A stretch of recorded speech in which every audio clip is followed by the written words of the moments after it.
Hello, everybody. Today we're going to go through the LabFlow experiment entitled Volumetric Analysis. For this one, I am going to share my screen and walk you through the sample calculations for trial number 1. So here we go. Share the screen. This is my LabFlow setup. Starting us out with this experiment. So whenever we do a volumetric analysis experiment, first we have to standardize our solution. And what that means, basically what we're doing here, if I draw a little something over to the side, we're going to have our burette, pardon the artistic ability here, we're going to have our burette with a little valve down here, and this is going to be filled with one chemical. And so in this case, this is filled with sodium hydroxide solution. And we need to know exactly what the concentration is of that sodium hydroxide solution so that we can then use it as a tool in the next part of the experiment. And so the way we're going to do that is to titrate a primary standard. And so that's going to be a little solution we've made here where we put in some other chemical that we can measure out with really a high degree of accuracy and precision. Quite often we use KHP, which the formula is spelled out here. So the K is potassium, the H is actually a hydrogen, and then the P stands for phthalate, which is this C8 compound right here. KHP is a material that reacts with a base like sodium hydroxide in a 1-to-1 ratio. And so what we end up doing is neutralizing that material by forming H2O. That's from the OH part here and the H part here. And then we end up with our sodium potassium phthalate, which is dissolved anyway. We don't really care about that. But the point is, we know that this reacts in a 1-to-1 ratio with our sodium hydroxide base. And we know that KHP makes a very good what's called primary standard. Primary standards are those chemicals that can be obtained in very high purity from manufacturer somewhere that have a high molecular weight. And when you look in the handout for this, you're going to see that the molecular weight, or what's called the equivalent weight of KHP, is 204 grams per mole. What that means is that when we measure it out in a solid form, if we make little tiny errors, we're not going to affect the overall amount very much. You could imagine if this stuff was 1 gram per mole, then an error of 1/10 of a gram or something would be 1/10 of a mole. It'd be a significant amount. In this case, it weighs 204 grams per mole. So if we're off by a 1/2 gram or 1/10 of a gram, it's not a huge problem as far as the number of moles, the number of reactive units are concerned. The third consideration for a primary standard is that it can be easily dried. And KHP can be dried. Typically, we would throw this in the oven to just cook off any water, anything else that might be stuck to it. So if we were walking into the lab, you'd find the KHP in a desiccator after it had been heated to dry off the water, and we put it in a desiccator to keep it dry until you came and used it. A good titration of any kind, burettes typically have a 50 milliliter capacity, although actually they're marked with 0 at the top and 50 at the bottom. So I guess maybe I should change it that way. They have a 50 milliliter capacity. So typically we want our titration to use most of that volume, again, to minimize errors. So when you read the burette, if you're off by, 1/10 of a milliliter or a couple tenths of a milliliter, it's not a big deal. In this case, they're asking us to estimate how much KHP it will take to require 15 to 20 milliliters of our roughly 1/10 molar sodium hydroxide solution. So I want you to picture this. The lab assistant, or you, if this was your lab, would make a roughly 1/10 molar sodium hydroxide solution. You'd measure it out, and you'd calculate the molar mass of sodium hydroxide. It turns out to be about 40 grams per mole. And so you would take 1/10 of that, about 4 grams, and dissolve that in about 1 liter of water. Now you've got roughly 0.1 molar solution as indicated here, but we don't want to use just, a rough number. We want an exact number. So we're going to take that solution and standardize it. So we're going to test it against a known quantity of KHP. And so what they're asking me to do in this particular step is just to estimate how much KHP I'll need. And so what I'll do is I'll start with that volume, and I'm going to start with 20 milliliters here, but written as liters. So 20 milliliters. They said 15 to 20 mils, so you could use 0.015 up to 0.020. It doesn't matter. And this is going to be my sodium hydroxide solution. And all I know about it is that it is roughly 0.1 moles of sodium hydroxide per liter. I don't know any better than that. It's my rough estimate, right? And we're going to find out the better answer here in a minute. I also know that every 1 mole of the base that I use, sodium hydroxide, will react with 1 mole of my primary standard, KHP. And that's from this equation up here. 1 KHP reacts with 1 NaOH. So if I'm following through my units at this point, what I can see is that my liters have canceled out here. My moles of sodium hydroxide have canceled out. So far, I have an answer in moles of KHP. And then my last step is going to be to convert that moles of KHP into grams. And I know from the handout or from looking it up on Google, 1 mole of KHP has an equivalent weight of 204.22 grams. Okay. And so now when I cancel that out, I'm going to have grams of KHP as my final answer. So if I pull up my little calculator here, I don't know what that was. Let's say 0.020 times 0.1 is an estimate, times 1 and divided by 1 in the next bracket, but then times 204 is going to give me 0.408 grams of that material. Okay, so 0.408. Okay, 0.408 grams. That's the number I'm going to put in this box here. And again, you could have used anywhere between 0.015 liters and 0.020 liters like I did, because they tell you about 15 to 20 milliliters.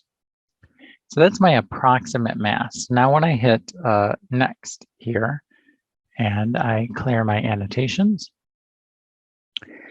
it's going to say, okay, great. Now we're going to do all these steps. This is the actual now standardization of the sodium hydroxide. So remember my diagram at the beginning, we're going to measure out some amount of KHP, put it in a flask, and then we're going to go ahead and titrate it with that roughly 0.1 molar sodium hydroxide solution. So, okay, what's the mass here? 0.294. Just put that in. Okay, here's my initial burette reading. I'm going to read that as 3.95 milliliters. Remember, because it's marked every 10th, I want to estimate 1 more digit, so 3.95. Maybe you think it's 3.97 or 8 or something. That's okay. Final burette reading here, 17.67. I'm going to call that 17.80. And I want to include that 0 for the precision, right? 2 decimal places.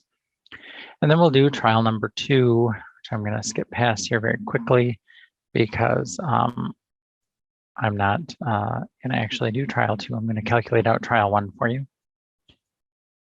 All right, so I'm measuring this real quick. Trial 3, mass of KHP. We would be doing 3 trials here so that we could average our answers at the end, right? We never do just 1 trial of something. We're going to always do multiple trials. All right, and so I've measured those out. Now, you've been assigned unknown number 23. So what's my unknown number? Well, mine's 23. It says right there. Yours might be different. My unknown acid contains a diprotic acid. So right here, diprotic acid is number 2. If yours was monoprotic, you'd pick number 1. That's going to change the chemical reaction that I'm dealing with, okay? So here we go. Volume measured by the volumetric flask is 25.00. So I'm going to put that in. My initial burette reading, I don't know, what do you think? 4.90 maybe. Oh, no, 4.40. Careful. There we go. Okay, final reading 34 point. Let's call that. Let's call it 34.30. Okay, again, volumetric flasks are very precise. They only do one job. So in this case, it measures 25 exactly, and that's all it can do. They're very expensive unitasker kind of pieces of equipment. Here, let's say 33.98. Let's be a little crazy. Right, again, surprise, surprise, 25 even, because that's all it does. 3.15 maybe. Again, your answers will be dependent on the numbers you put in here. Your calculations will be judged against what you put in here. So if you mistype something, as long as you're consistent with those numbers throughout, it's not a problem. All right, my unknown number is 2. It tells me right over there. So I'm going to put a 2 in this box. Monoprotic, so I'll put in 1 here. Now this is a little bit strange because I'm doing all of my data collection in the beginning. So I'm doing part A, part B, part C. And then I'm going to do the calculations after all of this. So bear with me just a moment while I go ahead and punch in the rest of these numbers as quickly, but as accurately, I hope, as I can. You're going to have different numbers probably than I am. That's okay. Again, you want to just measure, make sure that when you're reading the burette, you notice that it reads from low numbers at the top to high numbers at the bottom. So a lot of people get turned around when they read these things. So you want to be careful with that. Most pieces of glassware are numbered from the bottom up. Burettes are, I think, the only kind of glassware that's numbered from the top down. So mind your decimal points, mind your direction of reading. And once you get all your data in, we're going to go on forward. Okay, so here's the procedure. Part A tells us we're going to standardize a sodium hydroxide solution. And it gives us this table. These are all the data points that I just collected. So I'm going to look at trial 1 with you. All right. The mass of KHP, 0.294 grams, and my titration went from 3.95 milliliters to 17.80 milliliters. Now you might be asking yourself, why didn't I just start at 0, right? Just fill the thing up to the top and start at 0. I don't do that because if I was just a touch over 0, there are no marks there, right? The top mark on a burette is at 0. And so I wouldn't know necessarily if I was just a little smidge over 0. So you never start at 0. You always just bleed it down into the marked regions somewhere. And here it looks like I started at 3.95 and I went to 17 before it was done. Notice trial 2 picked up right where I was at. So you can imagine I did trial 1. I wrote down all my numbers. I cleaned up. I started trial 2 and I just continued right on. At the end of trial 2, I was too close to the end. I wasn't sure if I'd have enough left.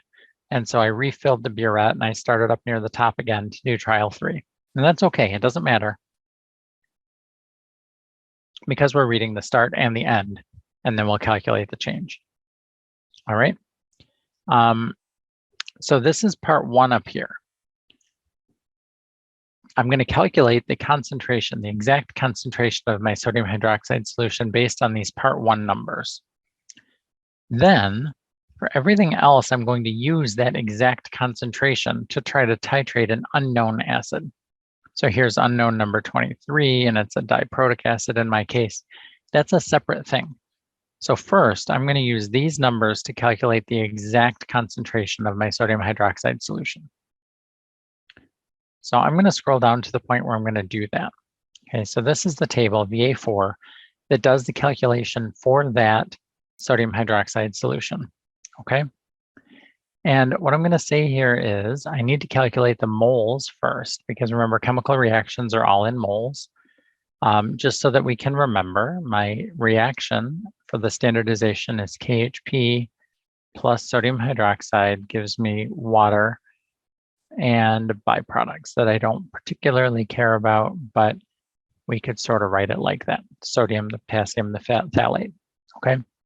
The important part here is that it reacts in a 1-to-1 ratio. This is a balanced equation. So I need to calculate the moles first of KHP. And remember, this is like any other moles calculation.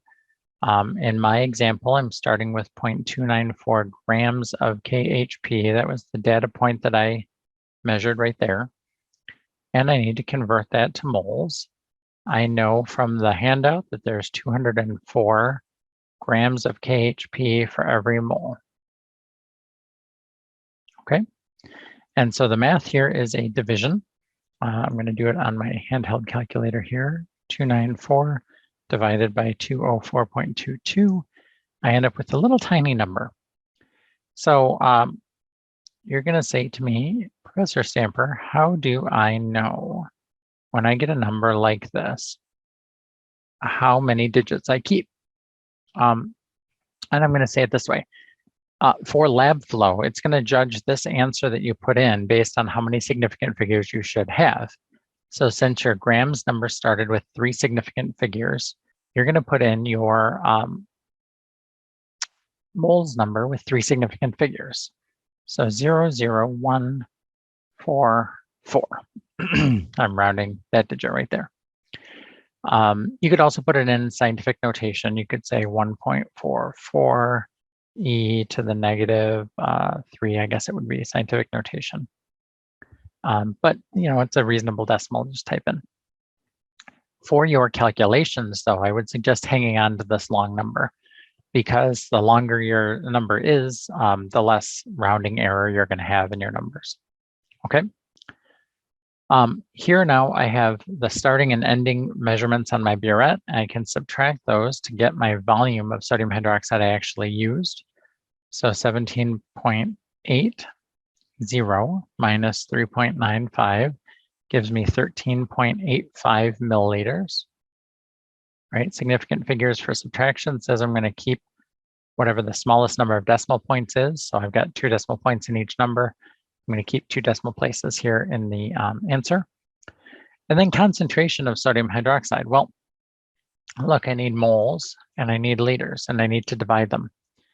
I already kind of have liters right here, right? My 13.85 milliliters is 0.1385 liters. I just divide by 1,000. So I've got the bottom part of this division. I need to know how many moles. And if I look at my reaction, I see that every 1 mole of KHP reacts with 1 mole of sodium hydroxide. And so 0.00143964 moles of KHP will react with that same number of moles of NaOH. And so the math I'm doing here is this moles of NaOH now, right? The same number because it's a 1-to-1 ratio, divided by 1.385 liters. Notice my units here, moles per liter. And so if I'm real careful about my numbers, 0.001439624 divide 0.01385, I'm going to get, remember my answer should be about 0.1 molar because that was my starting thing, it's about 0.1 molar. So if you don't get a number that's about 0.1 molar, you know, double check your numbers, make sure you didn't type something wrong or mistype a 0 or something like that. So I get this, it's about 0.1. Again, I'm going to look at significant figures here and I'm going to say, I've got 4 digits here. I'm going to round it to 4 digits here. 1039. Okay. Now you're going to do this for each of the 3 trials. And so you're going to get numbers in these 2 spots, and then you're going to average them down here. Okay, just add them up and divide by 3. This is the number, this average concentration. That's the number you're going to use for all the rest of the experiment. So I'm going to pretend that 1039 here, 0.1039 molar is my average. All right, you're going to actually average yours and you're going to use your average number. I'm just going to pretend that 1039 is my average for the subsequent parts. All right, 0.1039, don't forget that. When we scroll down here, molar concentration of an unknown solution. So now this is a case where I have now standardized my sodium hydroxide solution. So now I don't have to say it's approximately 0.1 molar. I can say it's exactly 0.1039 molar in my case. Now I'm going to use that tool. I'm going to use it to test something. And so here, type of acid in the unknown is H2A. Now that two hydrogens, means that I'm going to have a 2-to-1 ratio. So my balanced chemical equation here for my case is going to be H2A reacting with 2 sodium hydroxides, right? I need 2 OHs to balance out these 2 hydrogens here. That's going to end up giving me 2 waters and 2 piles of nonsense that nobody cares about, right? The sodium, acid, whatever the other stuff is going on, okay? So this is what I'm looking at. Now, if yours was a monoprotic acid, if yours said HA up here instead of H2A, then you would only have a 1-to-1 ratio, right? 1 OH balances 1 H. And you'd have water and the sodium and whatever the A is. A in this case is just a placeholder for some rest of the acid, right? I don't care what it is, it's not important. The important part of an acid-base reaction is the acidic proton, the H, and whatever's reacting with it, in this case, the OH. So you're going to have one of those 2 equations written depending on what type of acid you're given right here. Okay? And then using that equation, either a 1-to-1 or a 2-to-1 ratio from acid to base, I'm going to do the same kind of calculation I did above, but what I'm trying to figure out now is what's the concentration of the acid solution? I now know the concentration of the base is whatever it was you figured out up above. Okay, mine was 1039 moles per liter of sodium hydroxide. I know that. You're going to have a different number. So again, I know the volume of the acid here. I know the 2 readings of my burette. And so I can figure out by subtracting these 2 what volume of NaOH was actually dispensed. I'm going to go 34.30 in my example minus 4.40 gives me 29.90 right here, 29.90 milliliters, which is 2990 like that, liters, right? What's the molar concentration of the acid? Well, remember, molar is moles per liter. Well, I already know kind of what the volume is, right? I know the liters part because 25 milliliters is 2500 liters. That's going to be the bottom of this fraction. What I need to figure out is the top. And I know that if I started with 0.02990 liters of the base, right, NaOH, I know its concentration from the step up above. I know every liter of that stuff in my example is 0.1039 moles of sodium hydroxide. Because mine is a diprotic acid, I know that it takes 2 moles of sodium hydroxide to react with every 1 mole of my acid. This is where your factor might change. If you had a monoprotic acid, this would be a 1-to-1 ratio. Mine was a diprotic acid, so I have this 1-to-2 ratio here. And then, actually, I'm not going to need another bracket. That's going to give me moles. And so when I do the math here, and I go through and look at my units, right? Always watch the units. Liters of sodium hydroxide are going to cancel. Then moles of sodium hydroxide cancel. And I'm going to be left here with moles of the acid. And that's what I needed to put in right there. And so I'm going to go ahead and do the math. I'm going to start with my 0.02990 times 0.1039 and then divided by 2. And I'm going to get, again, an itty-bitty tiny number, 0.00155335. moles of acid. Now this didn't ask me for moles, it asked me for moles per liter. So I take my moles number here and I divide by my liters number here. 0.02500 liters. Oops, 0.2500. Don't forget those leading zeros. And I'm going to get a number like, in my case, 0.621322 moles per liter. Okay. And again, I'll round it. Both of these numbers have 4 significant figures, so I'll round mine to 4 significant figures, 6213. Okay. Again, you'll do it a second time with a new set of data. You'll do it a third time, and then you'll average those to get your final answer. All right. Averaging reduces our individual errors for each experiment. It blends those together so we get a more true, a more accurate number. All right. Now if we clear that, we scroll down just a touch. Now we're doing the same calculation, but in this setup, we're using a solid acid. It's a mixture of some kind. So imagine we have a little pile of powder that we're titrating. So here's my little Erlenmeyer flask. I've got, some pile of stuff in here. And part of this is an acid. And in my case, they tell me it's monoprotic. And it has a mass of 122.12 grams per mole. All right, that's right here. And part of it is some sort of neutral something, some kind of filler, okay? And what I want to know is how much of this powder is actually acid. This has implications in quality control testing. If you're a company and you're producing some material that's supposed to be 6% acid by mass or by volume, whatever it is, some quantity, some standard, you would need to test it.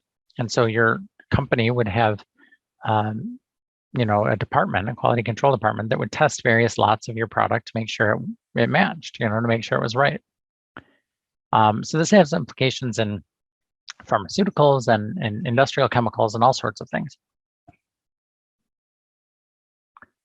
We're going to write out our balanced chemical equation. So again, this is a monoprotic. So just HA, and that reacts 1H and 1 OH. Okay, so 1H here reacts with 1 OH to make 1 water. This is balanced, and we have a 1-to-1 ratio because it's a monoprotic acid. I'm going to do the same kind of deal. They give me the total mass of the sample right there. That's the total of all of this, okay? They give me the final and initial burette readings from which I can calculate by difference the volume I actually dispensed. So let's just do that real quick. 18.25 minus 4.40 gives me 13.85 milliliters. And as we saw up above, we're going to need that in liters anyway, so I'll just go ahead and do that right now. Okay. Mass of the acid in the sample. This is what I'm calculating now. I know how much total sample I had. It's 1.3 grams. I want to know what part of that actually reacted with my base. And so I'm going to start with the base. Start with the part I know, which is 1385 liters of my sodium hydroxide solution. Now, I know from way back in part A that my sodium hydroxide solution was a concentration of 1039 moles of sodium hydroxide per liter, right? So those liters are going to cancel out. I know from the chemical reaction that I wrote just up above right here that every 1 mole of my sodium hydroxide reacts with 1 mole of my monoprotic acid. Again, if yours was a diprotic acid, you'd have a 1-to-2 ratio here. Mine was monoprotic, so it's 1-to-1. And then I need to know grams. So in order to do that, I would need to know something about my acid. And thankfully, they told me just up above that my acid had an equivalent weight of 122.12 grams for every mole. So look at my units. Liters of base canceled in the first step. Moles of base canceled in the second step. Moles of acid now canceled in the third step. I'm going to be left with grams of acid. And so I'll multiply across 0.01385 times 0.1039 times 1 divided by 1, and then times 122.12 gives me 0.17573 ... grams of acid. All right, why did I ... Well, look, I'm going to round this to 4 significant figures anyway. So 0.1757, all right? Now that number must be less than the total mass because it's a fraction, right? The acid is part of the sample. So if you get a number here that's greater than this top number, you know you've done something wrong. But otherwise, in my case, 1757 grams of acid out of a total 1.361 grams from that top line. You can say total or sample here, whatever you want to do. When I divide that, I get 0.129, 12912. That's my fraction, right, or decimal, if you want. Typically, we represent this by percent. And so percent literally means out of 100, right? So we're going to multiply by 100 to get here 12.912% acid by mass. So that's the number I'd put here. But again, 4 significant figures, 12.91%. You'll do it a second time with another set of data. You'll do it a third time with a third set of data, and you'll average your answers down there at the bottom.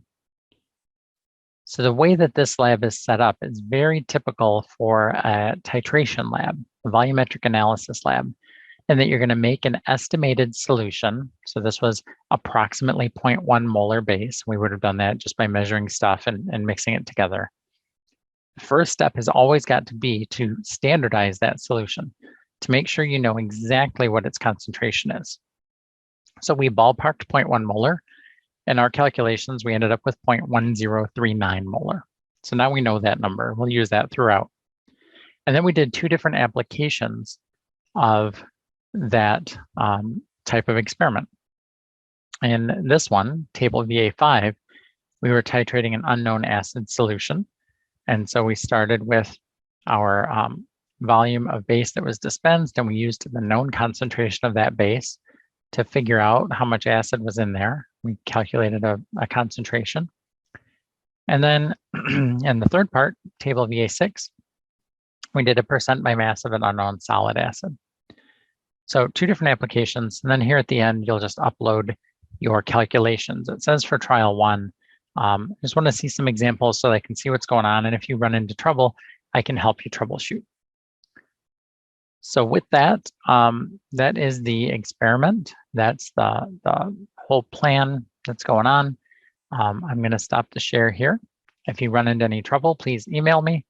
Otherwise, good luck and have a wonderful day.